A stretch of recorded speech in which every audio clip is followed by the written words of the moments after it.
दोस्तों, तो आज हम सुनेंगे मुंशी प्रेमचंद्र की लिखी हुई कहानी ईदगाह। रमज़ान के पूरे 30 रोज़े पूरे होने को आए। कितना प्यारा और कितना सुहाना प्रभाव है। पेड़ों पर अजीब हरियाली है, खेतों में कुछ अजीब रौनक है, आसमान पर बड़ी ही प्यारी लाली छाई हुई है। आज का सूरज तो देखो कितना प्यारा, कितना शीतल है, यानी सारी दुनिया ईद की बधाई दे रहा है। गांव में कितनी हलचल है। ईदगाह जाने की तैयारियां हो रही है। किसी के कुर्ते में बटन नहीं है, पड़ोस के घर में सुई धागा लेने दौड़ा जा रहा है। किसी के जूते कड़े हो गए हैं, उनमें तेल डालने के लिए तेली के घर भागा जाता है। जल्दी जल्दी बैलों को पानी दे दे। ईदगाह से लौटते लौटते दोपहर हो जाएंगी। 3 कोस का पैदल रास्ता, फिर सैकड़ों आदमियों से मिलना जुलना, दोपहर से पहले लौटना मुमकिन नहीं। लड़के सबसे ज़्यादा खुश है। किसी ने 1 रोज़ा रखा, वो भी दोपहर तक, किसी ने वो भी नहीं। लेकिन ईदगाह जाने की खुशी उनके हिस्से की चीज़ है। रोज़े तो बड़े बुड्ढों के लिए होंगे, इनके लिए तो ईद है। रोज़ ईद का नाम रटते थे, आज वो आ गई। अब जल्दी पड़ी है कि लोग ईदगाह क्यों नहीं चलते। इन्हें घर की चिंताओं से क्या प्रयोजन। सेवैयों के लिए दूध और शक्कर घर में है या नहीं है, इनकी बला से। ये तो सेवैयाँ खाएंगे, वो क्या जाने अब्बा जान क्यों बदहवास चौधरी काया मलिक के घर दौड़े जा रहे हैं। उन्हें क्या खबर कि चौधरी आंखें बदल ले तो ये सारी ईद मुहर्रम हो जाएंगी। उनकी अपनी जेबों में तो कुबेर के धन भरा हुआ है। बार बार जेब से अपना खजाना निकाल कर गिनते हैं और खुश होकर फिर रख लेते हैं। महमूद गिनता है 1, 2, 10, 12। उसके पास 12 पैसे है। मोहसिन के पास 1, 2, 3, 8, 9, 15। उसके पास 15 पैसे है। इन्हीं अनगिनत पैसों में अनगिनत चीज़ें लाएंगे, खिलौने, मिठाइयाँ, बिगुल, गेंद और न जाने क्या क्या। और सबसे ज़्यादा खुश है हमीद, वो 4-5 साल का गरीब सूरत दुबला पतला लड़का, जिसका बाप पिछले साल हैज़ की बीमारी को भेंट हो गया और माँ न जाने क्यों पीली होते होते एक दिन मर गई। किसी को क्या पता उसकी बीमारी का। दिल पर जो कुछ बीतती थी वो दिल में सहती थी, और जब ना सहा गया तो संसार से विदा हो गई। अब हमीद अपनी बूढ़ी दादी अमीना की गोद में सोता है और इतना ही खुश है। उसके अब्बा जान रुपए कमाने गए हैं, बहुत सी थैलियाँ लेकर आएंगे। अम्मी जान अल्लाह मियाँ के घर से उसके लिए बड़ी अच्छी अच्छी चीज़ें लाने गई हैं। इसलिए हमीद खुश है। आशा तो बड़ी चीज़ है, और फिर बच्चों की आशा, उनकी कल्पना तो रूही का पहाड़ बना देती है। हमीद के पाँव में जूते नहीं हैं, सिर पर एक पुरानी दुरानी टोपी है जिसका गोटा काला पड़ गया है। फिर भी वो खुश है। जब उसके अब्बा जान थैलियाँ और अम्मी जान नेमतें लेकर आएंगी तो वो दिल से अरमान निकाल लेगा। तब देखेंगे मोहसिन, नूरे और सम्मी कहाँ से उतने पैसे निकालेंगे। अभागिन अमीना अपनी कोठरी में बैठी रो रही है। आज ईद का दिन है, उसके घर में दाना नहीं। आज आबिद होता तो क्या इसी तरह ईद आती और चली जाती। इस अंधकार और निराशा में तो डूबी जा रही है। किसने बुलाया था इस निगोड़ी ईद को। इस घर में उसका भला क्या काम। लेकिन हमीद, उसे किसी के मरने जीने से क्या मतलब। उसके अंदर प्रकाश है और उसके दिल में आशा है। परेशानियाँ सारा दल बदल लेकर आई है। हमीद की खुशी को चिंताओं में बदल देंगी। हमीद भीतर जाकर दादी से कहता है, तुम डरना नहीं अम्मा, मैं सबसे पहले आऊँगा, बिल्कुल न डरना। अमीना का दिल कचोट रहा है। गांव के बच्चे अपने अपने बाप के साथ जा रहे हैं। हमीद का बस अमीना के सिवा और है ही कौन। उसे कैसे अकेले मेले जाने दे। उस भीड़ भाड़ में बच्चा कहीं खो गया तो वो क्या करेंगी। अमीना उसे यूँ न जाने देंगी। नन्ही सी जान, 3 कोस कैसे चलेगा। पैर में छाले पड़ जाएंगे, जूते भी तो नहीं हैं। वो थोड़ी थोड़ी दूर पर उसे गोद में ले लेती, लेकिन यहाँ सिवैयाँ कौन पकाएगा। पैसे होते तो लौटते हुए सब सामग्री जमा करके झटपट बना लेती। यहाँ तो घंटों चीजें जमा करने में लगेंगे। मांगने का ही तो भरोसा ठहरा। उस दिन फहीमन के कपड़े सिले थे, 8 आने पैसे मिले थे। उस अठन्नी को ईमान की तरह बचाती चली आती थी इसी ईद के लिए। लेकिन कल ग्वालन सिर पर सवार हो गई तो क्या करती। हमीद के लिए कुछ लेना तो था, 2 पैसे का दूध ही सही। अब तो कुछ 2 आने पैसे बच रहे हैं। 3 पैसे हमीद की जेब में हैं, 5 अमीना के बटुए में। यही तो बिसात है। और ईद का त्यौहार अल्लाह ही बेड़ा पार लगावे। धोबन और नाइन और मेहतरानी और चूड़ीहारन सभी तो आएंगी। सभी को सिवैयाँ चाहिए और थोड़ा। किसी को आंखें नहीं लगता। किस किस से मुँह चुराएंगी। और मुँह क्यों चुराए, साल भर का त्यौहार है। जिंदगी खैरियत से रहे, उनकी तकदीर भी तो उसी के साथ लिखी है। बच्चे को खुदा सलामत रखे। ये दिन भी कट जाएगा। गांव से मेला चला और बच्चों के साथ हमीद भी जा रहा था। कभी सबके सब दौड़कर आगे निकल जाते, फिर किसी पेड़ के नीचे खड़े होकर साथ वाले का इंतजार करते। ये लोग क्यों इतने धीरे धीरे चल रहे हैं। हमीद के पैरों में तो जैसे पर लगाए हैं। वो कभी थक सकता है भला। शहर का दामन आ गया। सड़क के दोनों ओर मीरों के बगीचे हैं। पक्की 4 दीवारी बनी हुई है। पेड़ों में आम और लीचियाँ लदी हुई है। कभी कभी कोई लड़का कंकरी उठाकर आम पर निशाना लगाता है। माली अंदर से गाली देता हुआ निकलता है। लड़के वहाँ से पल्लांग पर खूब हंस रहे हैं। माली को कैसे उल्लू बनाया। बड़ी बड़ी इमारतें आने लगी। ये अदालत है, ये कॉलेज, ये क्लब घर है। इतने बड़े कॉलेज में कितने लड़के पढ़ते होंगे।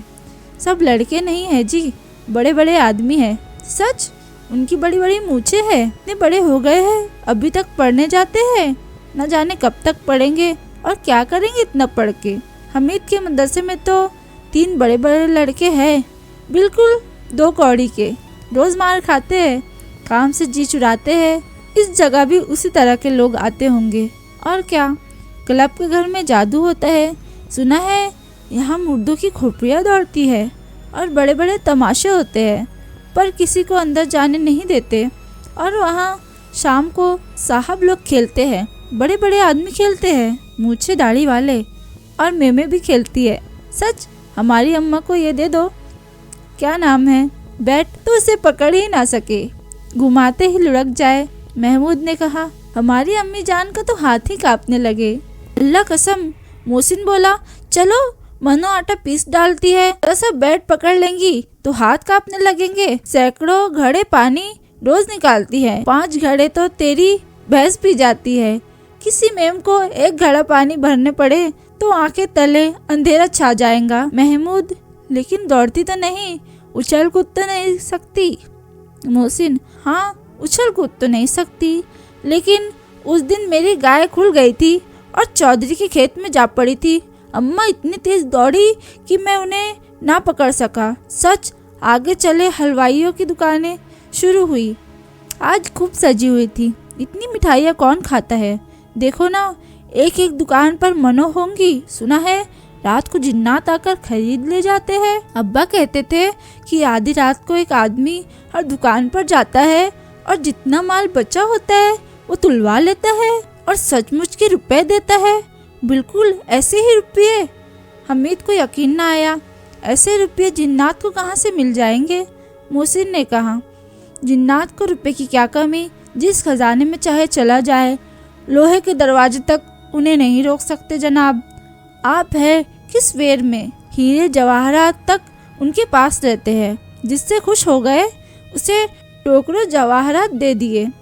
अभी यहीं बैठे हैं, 5 मिनट में कलकत्ता पहुंच जाए। हमीद ने फिर पूछा, जिन्नात बहुत बड़े होते हैं। मोहसिन, एक एक सिर आसमान के बराबर होते हैं जी। जमीन पर खड़ा हो जाए तो उसका सिर आसमान से जा लगे, मगर चाहे तो एक लोटे में घुस जाए।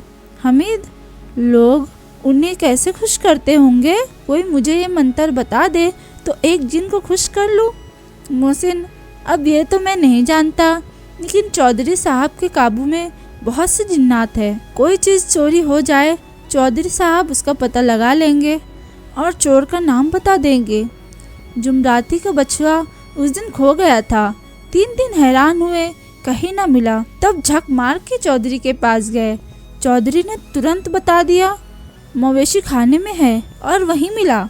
जिन्नात आकर उन्हें सारे राज बता जाते हैं। अब उसकी समझ में आया कि चौधरी के पास क्यों इतने धन है और क्यों इतना सम्मान है।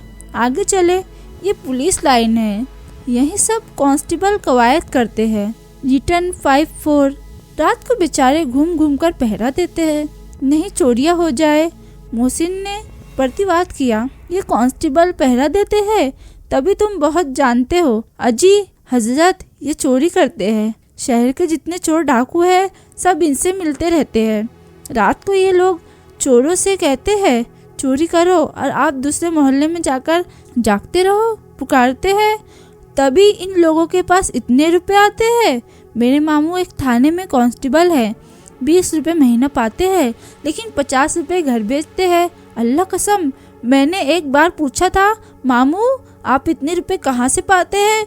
हंसकर कहने लगे, बेटा अल्लाह देता है। फिर आप ही बोले, हम लोग चाहे तो एक दिन में लाखों मार लाए, हम तो इतना ही लेते हैं जिसमें अपनी बदनामी ना हो और नौकरी ना चली जाए।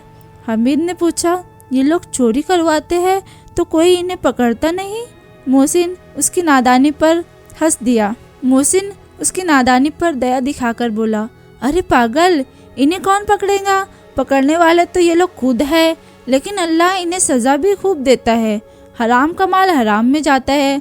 थोड़े ही दिन हुए मामू के घर में आग लग गई, सारी लेई पूंजी जल गई, एक बर्तन तक ना बचा। कई दिन पेड़ के नीचे सोए, अल्लाह कसम पेड़ के नीचे। फिर न जाने कहां से 100 कर्ज लाए और बर्तन भांडे आए। हमीद, 100 तो 50 से ज्यादा होते हैं। कहाँ 50, कहाँ 100? 50 एक थैली भर होते हैं, 100 तो 2 थैलियों में भी ना आए। अब बस्ती घनी होने लगी। ईदगाह जाने वालों की टोलियां नजर आने लगी, एक से एक भड़कीले वस्त्र पहने हुए, कोई इक्के टांगे पर सवार, कोई मोटर पर। सभी इत्र बसे, सभी के दिलों में उमंग। गांव का ये छोटा सा दल अपनी खुशियों में बेखबर सुकून और शांति से चला जा रहा था। बच्चों के लिए नगर की सभी चीजें अनोखी थी। जिस चीज की ओर ताकते ही रह जाते, और पीछे से बार बार हॉर्न की आवाज होने पर भी ना चेतते। हमीद तो मोटर के नीचे जाते जाते बचा। अचानक ईदगाह नजर आई। ऊपर इमली के घने पेड़ और छाया है, नीचे पक्का फर्श है जिस पर जा नमाज बिछा हुआ है, और रोजेदारों की पंक्तियां एक के पीछे एक न जाने कहां तक चली गई। पक्की जगत के नीचे तक, जहां जा नमाज भी नहीं है। नए आने वाले आकर पीछे की कतार में खड़े हो जाते हैं। आगे जगह नहीं है। यहाँ कोई धन और कोई पद नहीं देखता। इस्लाम की निगाह में सब बराबर है। और इन गांव के लोगों ने भी वजू किया और पिछली जमात में खड़े हो गए। कितना सुंदर नज़ारा है। लाखों सिर एक साथ सजदे में झुक जाते हैं, फिर सबके सब एक साथ खड़े हो जाते हैं, फिर एक साथ झुकते हैं और एक साथ घुटने के बल बैठ जाते हैं। कई बार यही क्रिया दोहराने के बाद जैसे बिजली की लाखों बत्तियां एक साथ प्रदीप्त हो रही हो और एक साथ बुझ रही हो, और यही कर्म चलता रहता है।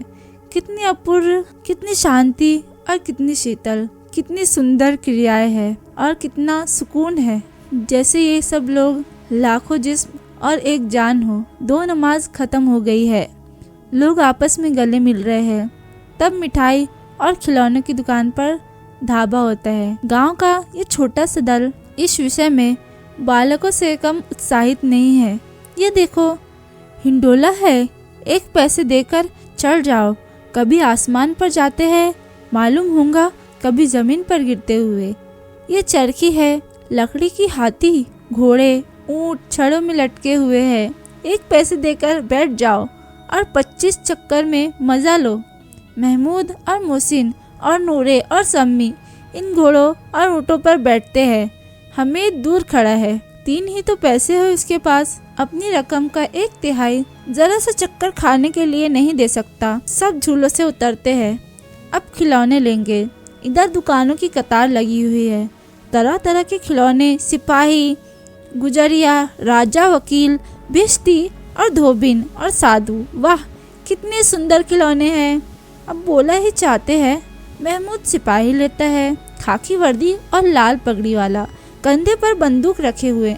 मालूम होता है अभी कवायद किए चला आ रहा है। मोहसिन को भिश्ती पसंद आया। कमर झुकी हुई है, ऊपर मशक रखे हुए है। मशक का मुंह एक हाथ में पकड़े हुए है। कितना खुश है, शायद कोई गीत गा रहा है। बस मशक से पानी उछलना ही चाहता है। नूरे को वकील से प्रेम है। कैसी खूबसूरत सी वस्तु पहने हुए है। काला चोगा, नीचे सफ़ेद अचकन, अचकन के सामने की जेब में घड़ी, सुनहरी जंजीर, एक में कानून की किताब लिए हुए। मालूम होता है अभी किसी अदालत से बहस करे हुए आ रहा है। ये सब 2-2 पैसे के खिलौने ले रहे हैं। हमीद के पास कुल 3 पैसे है। इतने महंगे खिलौने वो कैसे ले? खिलौने कहीं हाथ से छूट पड़े तो चूर चूर हो जाए, ज़रा पानी पड़े तो सारा रंग धुल जाए। ऐसे खिलौने लेकर वो क्या करेगा, किस काम के? मोहसिन कहता है, मेरा भिश्ती रोज़ पानी दे जाएगा, शाम सवेरे। महमूद और मेरा सिपाही घर का पहरा देगा। कोई चोर आएगा तो फौरन बंदूक से फायर कर देगा। नूरे और मेरा वकील खूब मुकदमा लड़ेंगे। सम्मी और मेरा धोबिन रोज़ कपड़े धोएंगे। हमीद खिलौने को बड़ी प्रशंसा से देखता है। मिट्टी के ही तो है, गिरे तो चकनाचूर हो जाए। लेकिन ललचाई हुई आंखों से खिलौने को देख रहा है और चाहता है ज़रा देर के लिए उसे हाथ में मिल जाए। उसके हाथ अचानक खिलौने की तरफ लपकते हैं। लेकिन लड़के इतने त्यागी नहीं होते, विशेषकर जब अभी नया शौक है। हमीद ललचाता रह जाता है। खिलौने के बाद मिठाइयाँ आती है। किसी ने रेवड़ियाँ ली, किसी ने गुलाब जामुन, किसी ने हलवा खाया। हमीद बिरादरी से अलग खड़ा है। अभागी के पास 3 ही तो पैसे है, क्यों नहीं कुछ लेकर खाता? ललचाई आंखों से सबकी ओर देखता है। मोहसिन कहता है, हमीद रेवड़ी ले जा, कितनी खुशबूदार है। हमीद को संदेह हुआ ये केवल उसे तरसा रहा है। मोहसिन इतना अच्छा तो नहीं, लेकिन फिर भी ये उसके पास जाता है। मोहसिन अपने पास से एक रेवड़ी निकालकर हमीद की ओर बढ़ाता है। हमीद हाथ फैलाता है। मोहसिन रेवड़ी अपने मुंह में रख लेता है। महमूद, नूरे और सम्मी खूब तालियां बजा बजा कर हंसते हैं। हमीद खिसिया जाता है। मोहसिन, अच्छा अब की ज़रूर देंगे हमीद, अल्लाह कसम, ले जाओ। हमीद, रखे रहो, क्या मेरे पास पैसे नहीं है? सम्मी, 3 ही तो पैसे लेकर आए हो, 3 पैसों में क्या क्या लोगे? महमूद, हमसे गुलाब जामुन ले जाओ हमीद। मोहसिन, बदमाश। हमीद, मिठाइयाँ कौन बड़ी नेमत है, किताब में इतनी कितनी बुराइयाँ लिखी है इनकी, लेकिन दिल में तो कह रहे होंगे कि मिले तो खा लो। अपने पैसे क्यों नहीं निकालते महमूद? हम समझते हैं इसकी चालाकी। जब हमारे सारे पैसे खर्च हो जाएंगे तो हमें ललचा ललचा कर खाएंगा मिठाइयाँ। मिठाइयों के बाद कुछ दुकानें लोहे की चीज़ों की है, कुछ गिटल और कुछ नकली गहनों की। लड़कों के लिए यहाँ कोई काम की चीज़ न थी। वे सब आगे बढ़ जाते हैं। हमीद लोहे की एक दुकान पर रुक जाता है। आगे की कहानी सुनने के लिए हमारे चैनल पर बने रहें और वीडियो अच्छी लगी हो तो हमारे चैनल को सब्सक्राइब करें, हमारी वीडियो को लाइक और शेयर ज़रूर करें। धन्यवाद।